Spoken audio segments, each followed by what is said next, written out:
All right, we are going to continue talking about enzymes, digestive enzymes, as it relates to protein and protein absorption. Later on in the program, we're going to be talking to Jay Widener, who some of you may know. Jay's a movie director. He runs things over at, he runs the show at Gaiam TV, as well as being an authority on alchemical and hermetic traditions, in the words of Wired magazine. And we're going to be talking about some interesting stuff that Jay has to say about the pineal gland.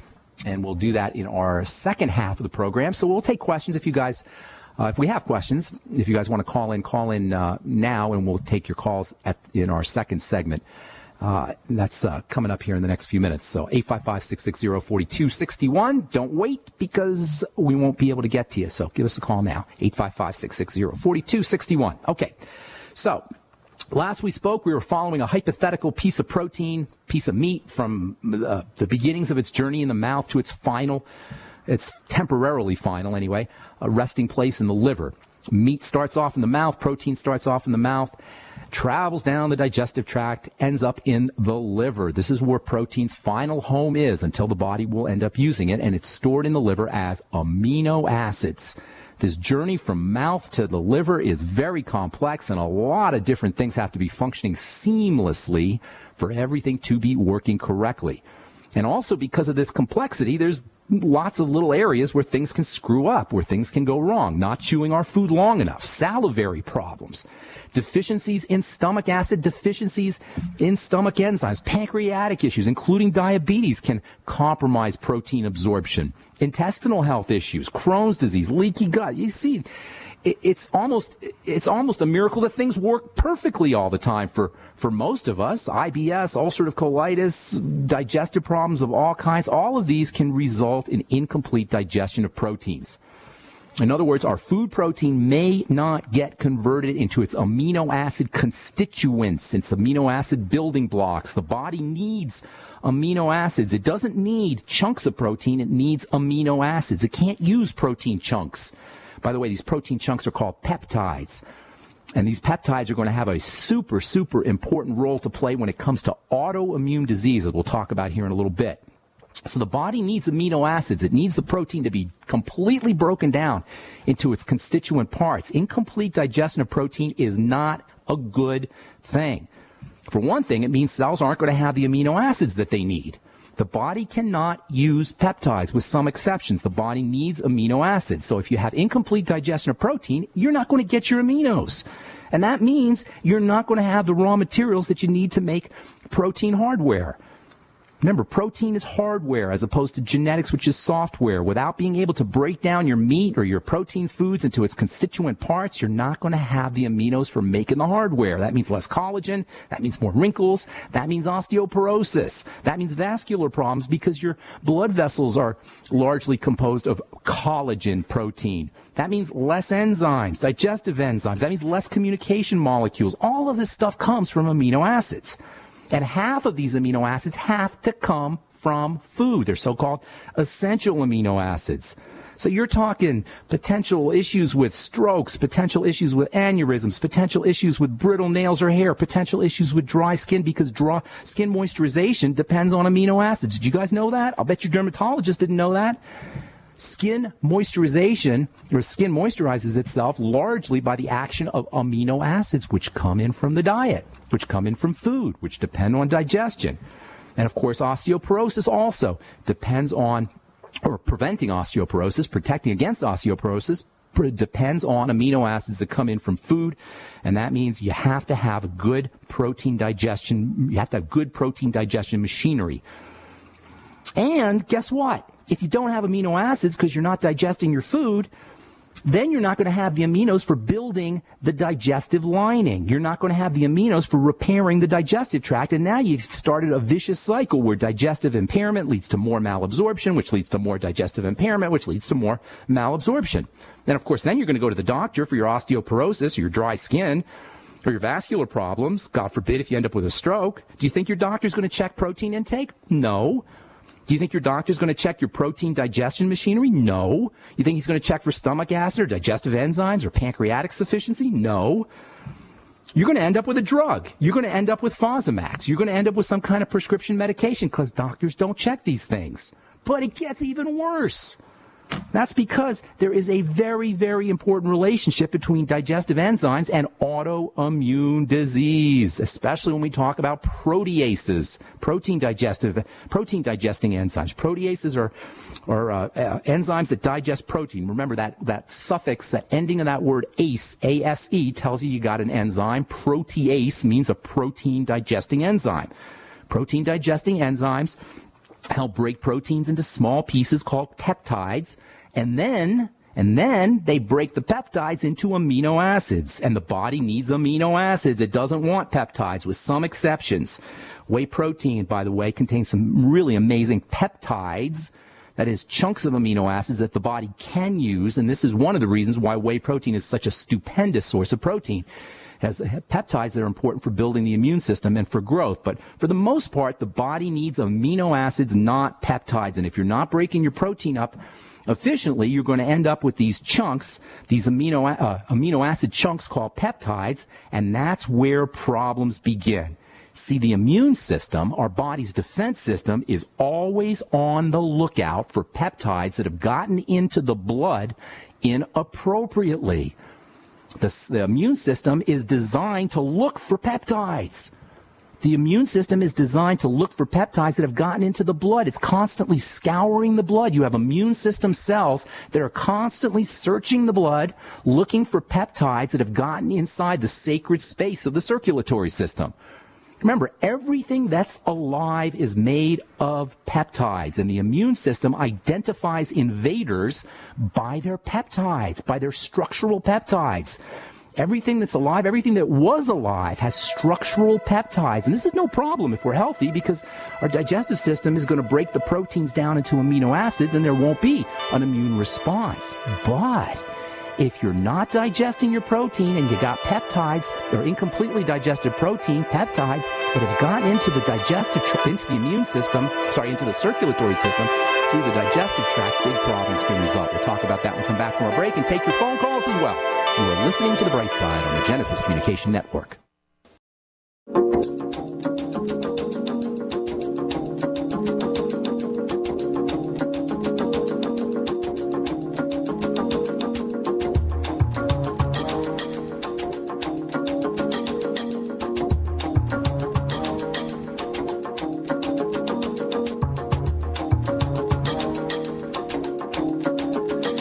Welcome back to The Bright Side. I'm your host, Pharmacist Ben. In our next segment, we're going to be talking to Jay Weidner of Gaiam TV.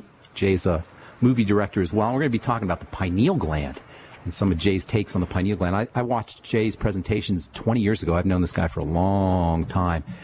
And he's got some really interesting things to say about melatonin and serotonin and the pineal gland. We'll be talking to Jay in our next segment. We'll take your phone calls here momentarily. I just want to say one more thing, and then we'll finish this up tomorrow. The very important connection, a very underappreciated connection, and unrecognized connection between incomplete protein digestion and autoimmune disease. Have you heard this before? I mean, we always talk about how important the digestive system is, but have you really heard about this connection between incompletely digested protein, peptides, and their relationship to autoimmune disease? Probably not. We will be talking about that tomorrow. So our little piece of meat or little piece of protein goes from the mouth.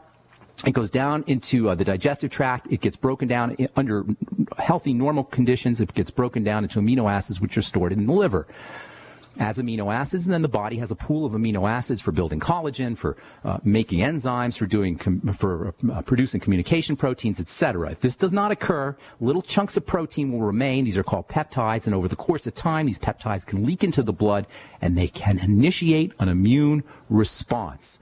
Hold on to that thought, because we will continue that tomorrow as we continue talking about protein digestion, and this all has to do with osteoporosis and bodybuilding and anti-aging as well.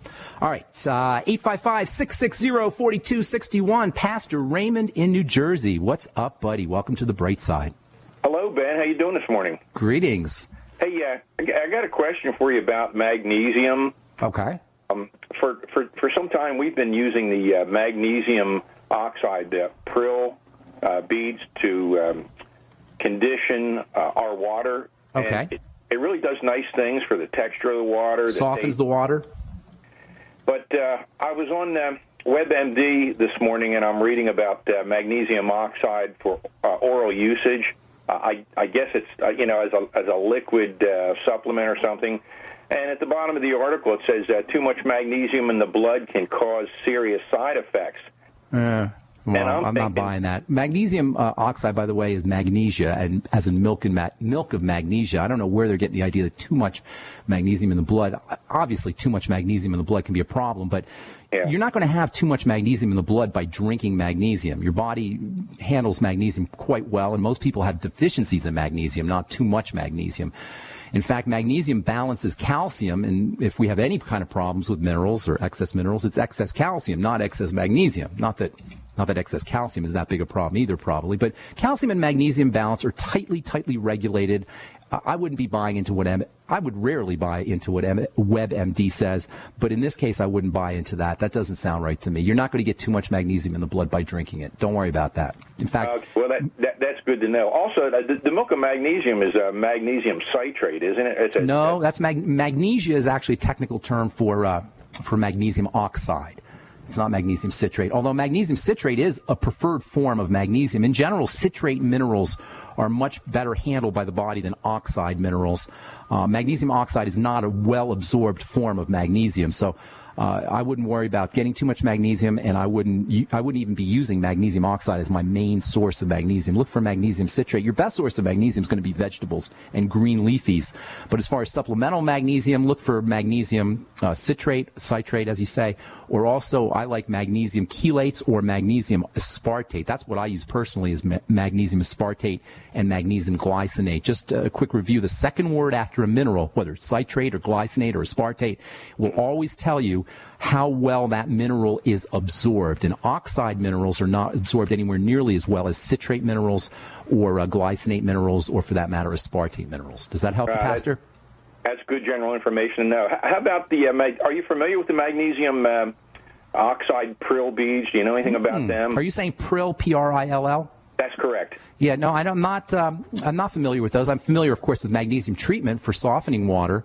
And magnesium in water is going to get you a little bit better absorption. Always minerals that are dissolved in water will be more rapidly absorbed than taking them as a supplement. But no, I'm not familiar with that particular type of magnesium treatment. Well, we've been using it for about a year. Oh, actually, more closer to 2 years, and we've never had any problems. I don't know that we notice any health benefits from it. You're probably not getting enough magnesium just from the water, Pastor, in my opinion. Yeah. I'd be supplementing, too. Get on the OsteoMag. Okay, all right. All right, buddy. Thank you so much, Pastor Raymond. Thanks for calling, bro. Okay, Peggy in Ohio, welcome to the bright side. Hello, Pharmacist Ben. Yes, ma'am. About a month ago, I was rushed to the hospital in AFib. I had a heart rate of 171. Okay. High blood pressure. Not good. No. Well, after spending about 2 days in the hospital, the doctor sent me home with 3 prescriptions. Yeah, not good either. I've been taking, and they are not working. What did they take? What are they giving you? Just for curiosity's sake, not that it matters, but what are they giving you? I may butcher the pronunciation. Okay. One of them is metoprolol. Metoprolol? Probably. Okay. I'm supposed to take. No, don't just tell me the names real quick. Metoprolol is the first one. I've got XARELTO. I can't even begin to pronounce it. Okay. XAR. And then lisinopril. Yeah. Okay. All right. Here's the deal. First of all, the lisinopril is what's called that's an ACE inhibitor drug that stops enzymes from being made, specific enzymes that are produced in response to stress. How do you like that? It shuts off stress response enzymes. The Xarelto is it's to protect you from strokes and from embolisms for folks who have AFib. And then the first drug is really nasty. That's a beta blocker drug that shuts down the nervous system, the specific type of the nervous system. Never a good idea. This is the stupidity of modern medicine, the utter stupidity of the pharmacomedical model. To give poison drugs to somebody who's already got a stressed out system is just makes me so angry. Here's the deal. High blood pressure, and AFib for that matter, needs to be regarded as the body's response to stress. Now, I'm not talking necessarily about psychological or mental stress, although that plays a part, certainly. I'm talking physiologic stress. So your body has been bombarded with some kind of stress-inducing agent for years, ma'am, for you to have that kind of hypertensive crisis going on or have had that hypertensive crisis going on. So you got to figure out what's getting into your body that's causing this stress, and guarantee dollars to donuts, literally, you're talking about the wrong kinds of foods. Now, I know I'm not psychic here, and I don't know whether you recognize it or not. It doesn't matter. You have to figure out what's going on in your digestive system. Are you aware of any digestive problems, ma'am? Historic. I think I'm becoming sensitive to gluten. Well, you sound like you're in your 40s or 50s at least. Is that correct? 63. Okay, you're 63. Well, you ain't just becoming sensitive to gluten. You've had digestive problems probably your whole life. Focus on the digestive system. Use deep breathing techniques. Use the B complex. Use magnesium and niacin. Hang tight, Peggy, because I'll finish this up when we come back from our break. Okay, ma'am? Hang on.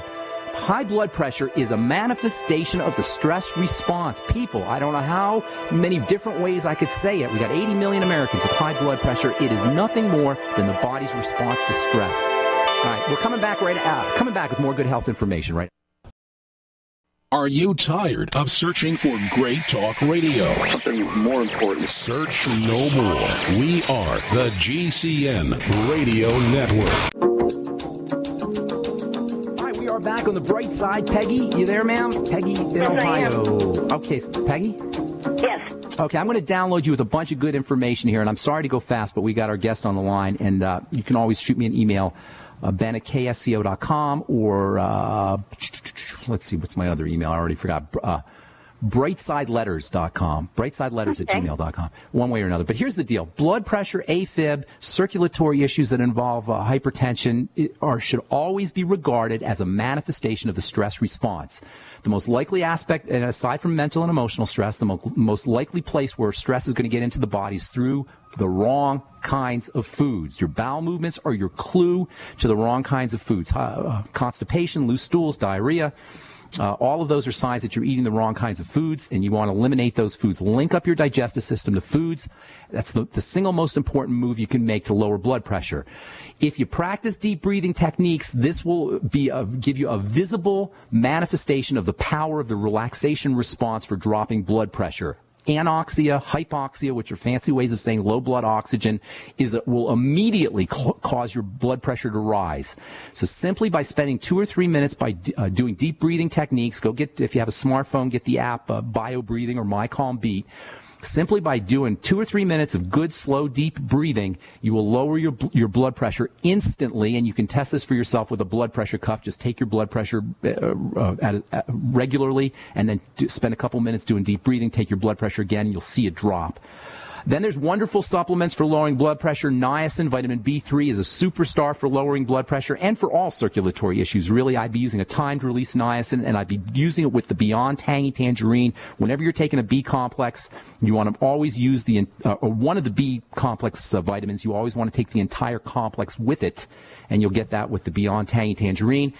In addition to niacin, thiamine, vitamin B1, and B12 also can help with blood pressure issues. Magnesium, superstar mineral for lowering blood pressure. I'd be using the OsteoMag. You want around 1,000 to 2,000 milligrams of magnesium a day, and then it wouldn't hurt you to get some coenzyme Q10 and vitamin E, both of which have blood-thinning properties that can help improve circulation and also improve blood pressure. That's just the tip of the iceberg, ma'am. And, don't forget vitamin C, which is always good for all circulatory issues. Peggy, that is just the tip of the iceberg, and these nutritional supplements and strategies like deep breathing techniques and laying off of problem foods will go a lot longer for helping lower your blood pressure, keeping you living longer, and keeping you healthier than any darn prescription drugs on the planet.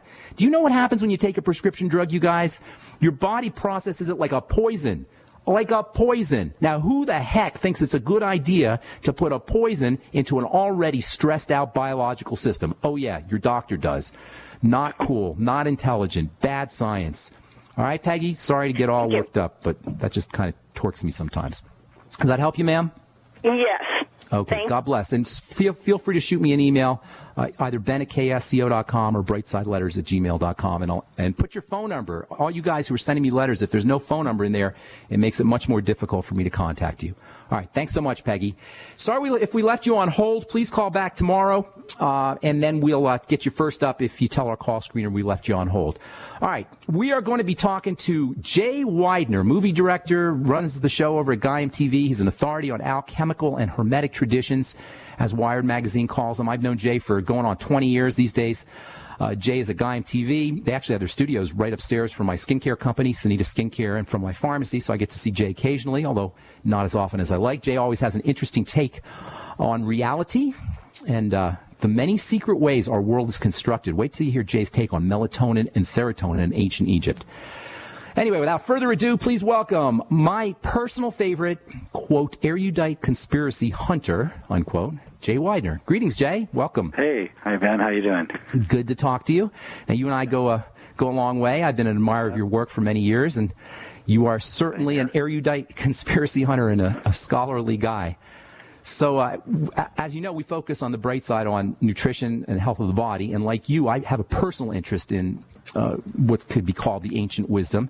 And nothing blends these two topics of health and the body and the ancient wisdom more succinctly and concisely than the little pine cone in our head, the pineal gland, which, in addition to being the body's master gland, master hormone gland, it also has a long and storied tradition of relevance for from ancient Egypt to the church to medieval alchemists to conspiracy theorists to pharmaco-shamans, guys like Terence McKenna. First of all, tell us what you know about the pineal gland from an ancient wisdom perspective, and then maybe tell us a little bit about how the powers that be use these understandings for their own interest in terms of controlling all our pineal glands, or perhaps, if there's such a thing, our collective pineal gland.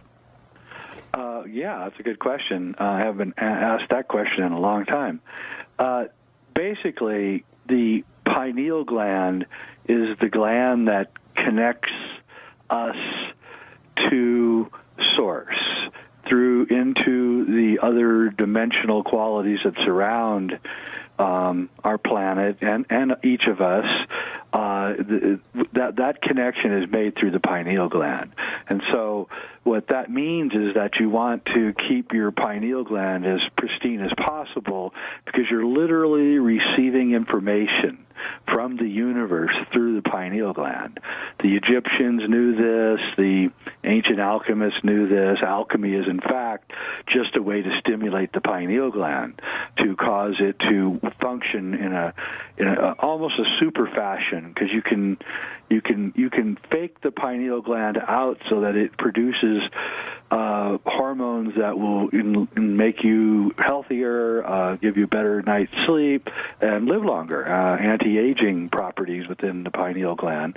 Also, the pineal gland sits on top of the endocrine system, and through gravity, it is like you said, it's the king of the endocrine system, and it actually causes, if your pineal gland is functioning correctly, then it'll drip down through the endocrine system and cause your health to be good in all of your glands. But if your pineal gland is off, then it causes all the other glands, starting with the pituitary and going on down, to begin to go out of balance.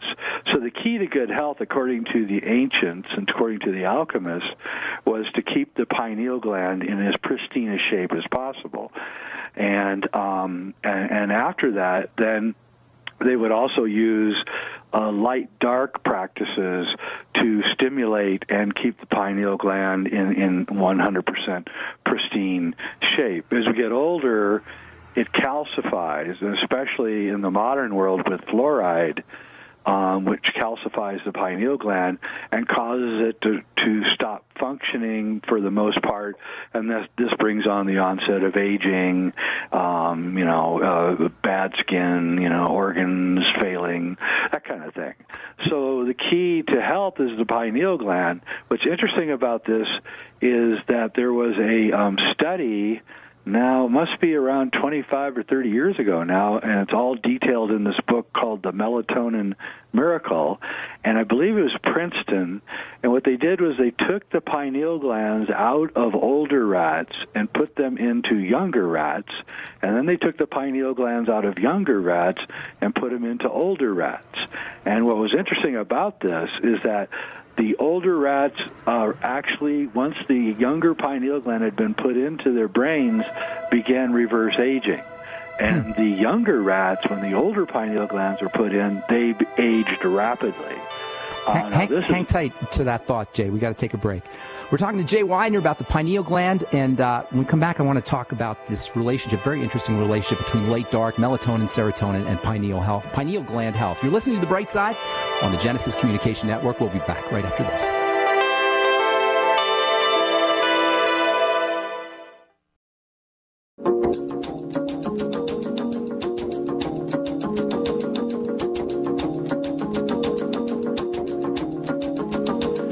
Welcome back to The Bright Side. We're talking to Jay Weidner about the pineal gland. Jay is a alchemical and hermetic scholar and somewhat of an expert on the pineal gland. I heard Jay talking about the pineal gland 20 years ago, and I guess you're still learning about stuff, right, Jay? I am. I find it a really fascinating subject, and probably will spend the rest of my life just exploring the pineal gland because it is really a mind blower. It is, isn't it? Do you know about the pine cone in the Vatican? That big pine cone statue? I do. Isn't that interesting? Tell the listeners real quick about that. Well, it's a fresco with a pine cone, but it represents the pineal gland, which looks like a little pine cone. Right. What's interesting about the pine cone as a shape is that it has both a phi ratio pattern in its pattern. It's a phi ratio pattern coming from the top and coming from the bottom. What is that? What is a phi ratio pattern? It's a golden mean spiral. It's the perfect form of nature. Hurricanes, snails, all sorts of animals have this shape in them, and it's really the ingrained, inscribed nature of the force that is what gives life, and the fundamental life force. Well, it's a life force that comes down from above. And the Earth has a toroidal field around it, and each human and each living thing also has a toroidal field. This is a donut-shaped field that exists around us. Some mystics call it the aura. The chakra system is part of this. The pineal gland, of course, is related to the chakra system. And this is like imagine a vortex or a tornado. It's called the Sushumna in the Vedic religion, and it's like a little tornado that comes down from above into the top of your head, and the very tip of this invisible tornado it hits right at the pineal gland. And so the pineal gland is this doorway. When you die, your body, as it deteriorates, this field collapses in on itself and goes back up through this vortex out the pineal gland, which is the tunnel that people see when they report near-death experiences. Isn't there a surge of pineal gland hormones right at the point of death? There is, and in fact, a lot of people think that the interdimensional qualities of near-death experiences are because the pineal gland suddenly has this explosion of chemicals which permeates the brain right at the instant of death, and may even, cause the past life regression, seeing your entire life flashing before you as kind of all the cells in the memory are released at once. It's a really fascinating subject. And like I said, this book, The Melatonin Miracle, was done like 25, 30 years ago. So the powers that be have to know the power of the pineal gland also because of all this research and why they haven't, taken the next step, which is clearly to find a way to make everyone's pineals and endocrine system pristine is deeply disturbing because, in fact, they're doing the opposite. They're flooding us with things that calcify the pineal gland, which makes us less aware, less conscious. because there's a direct relationship between the pineal gland and consciousness. And so, I'm not waxing conspiratorial here. I think it was actually fluoride in the water was actually just a mistake that was made in the 50s. But just because a mistake was made doesn't mean we have to stick with it forever. So I encourage people to advocate for the defluoridation of the water supply. Jay, we only have a few more minutes, and I want to talk about the whole melatonin and serotonin story. Before we do that, what are some practical steps people can take to clear out their their pineal gland from calcification and from fluoride, and to return it to its pristine state, as you say? Yeah, well, first off, get off the water supply. Get a heavy filtering system for your water. Make sure you don't drink any water that comes out of the tap. That's really, really important. The second thing to do is take up, personally, the best way to flood your pineal gland and to get rid of the calcification outside of the water is to do headstands, yogic headstands, which flood the brain with blood.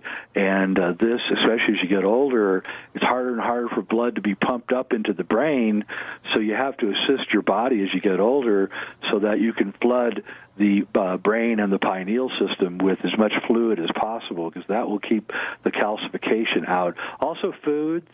I highly recommend that you don't eat any wheat or gluten at all, because we found now that even causes a clogging inside the pineal gland.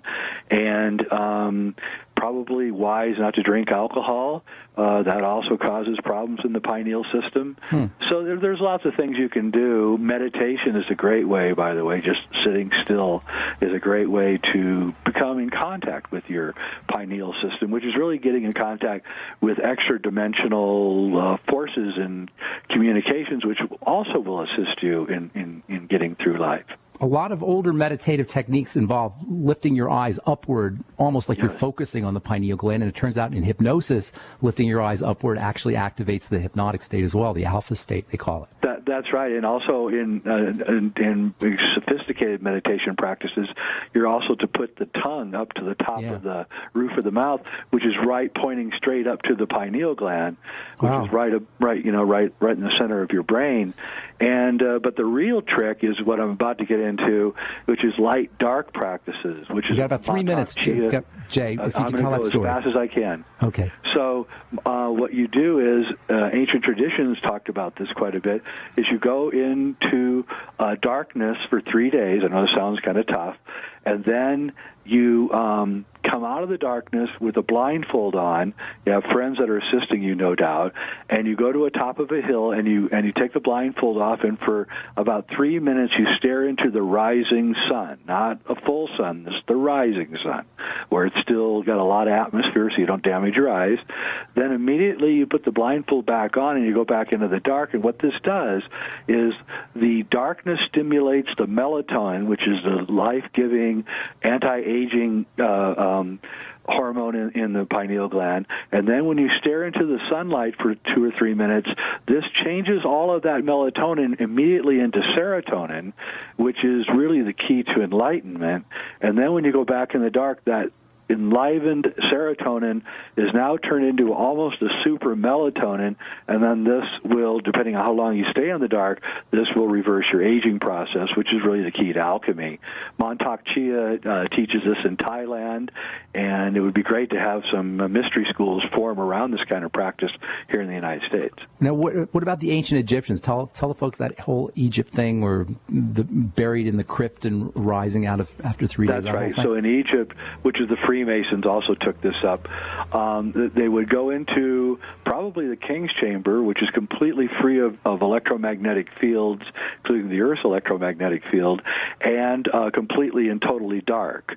And then you would stay in the crypt for 3 days, and then the priest would take you out, face you to the east, which is where the Sphinx is pointing, and you would look into the rising sun and create this kind of super hormone. It's a way to trick the pineal gland into producing a super hormone, which will give you theoretically hundreds of years of life instead of just the 80 to 90 years we get on this planet right now. So the pineal gland really is the key to extended life. And I believe the elites know this, and they're doing things to stimulate their own pineal glands, and I think we can do the same thing. What about just, if you don't want to do the 3-day thing, just like getting up in the morning and heading right over to the window and looking at the sun? I highly recommend. That's what I do in the morning. Yeah. I get up immediately and I stare into the early morning sun for 2 or 3 minutes, and you can immediately feel the effects. Your energy goes up immediately. You feel better. You feel happy. Any source of depression vanishes. It's really a great thing to do, and I highly recommend it. And this is why people like in Seattle drink a lot of coffee, because they don't have this stimulating early morning sun that people who don't live in foggy areas have. That's awesome information. Thank you so much for joining us, Jay. Tell the folks your website, your blog, and your website. Okay, you can buy my DVDs and stuff at sacredmysteries.com. You can read all my free stuff at jwidener.com, and you can go see my incredible programming that I'm putting on. Go to GuyamTV.com and enjoy a alternative television network that will enliven and enlighten you. Jay, thank you so much, buddy. Thank you for being on, and thank you for your great work. And hopefully I'll get to see you sometime soon. Work. God bless, buddy. Thank you, Jay. That was Jay Widener, movie director and the guy who runs the show over at Guyam TV. He's telling us about the pineal gland, melatonin, serotonin. Really good information. Check out his blog, Jay Widener, WEIDNER.com. All right, tomorrow we're going to talk to Dr. Holly Wyatt about her new book, State of Slim. I'm Pharmacist Ben. You've been listening to The Bright Side on the Genesis Communication Network. Have an awesome, wonderful, beautiful day. We'll talk to y'all later. Bye for now.